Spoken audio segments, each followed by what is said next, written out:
নমস্কার, কেমন আছেন সবাই? আমি দেবাঞ্জিতা। আজকে রান্নাটা করতে করতে আমি অনেক কিছু শেয়ার করব। শেষ পর্যন্ত ভিডিওটি দেখুন। বর এনেছিল মৌরলা মাছ, আর সেই মৌরলা মাছগুলোকে আমি সুন্দর করে পরিষ্কার করে মৌরলা মাছের ঝাল বানাবো। আচ্ছা, আমাদের এমন কিছু আত্মীয় স্বজন আছে যাদের এত তুমি ভালো করো না কেন, এত ভালো খাওয়াও না কেন, এত ভালো করে ব্যবহার করো না কেন, দিন শেষে তুমি যদি কোনো খারাপ কিছু করো সেই খারাপটাকে তুলে ধরেই তোমাকে বলবে। আমি পড়াশোনার সূত্রে বাড়ি এসেছিলাম 4 থেকে 5 বছর আগে।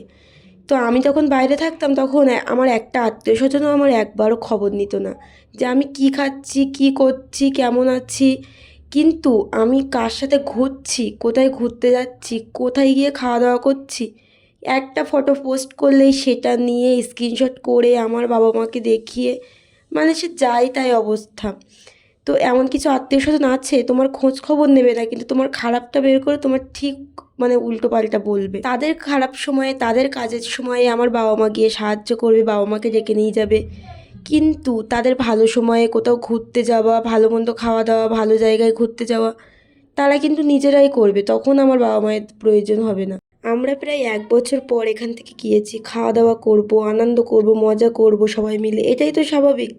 কিন্তু সেটাও আবার সহ্য হয় না কিছু কিছু মানুষের। আচ্ছা, আমার কথাগুলোকে কেউ খারাপভাবে নেবেন না, আমার মনে হলো কথাগুলো তাই আমি শেয়ার করলাম। ভিডিওটা কেমন লাগলো অবশ্যই জানাবেন। রাধে রাধে।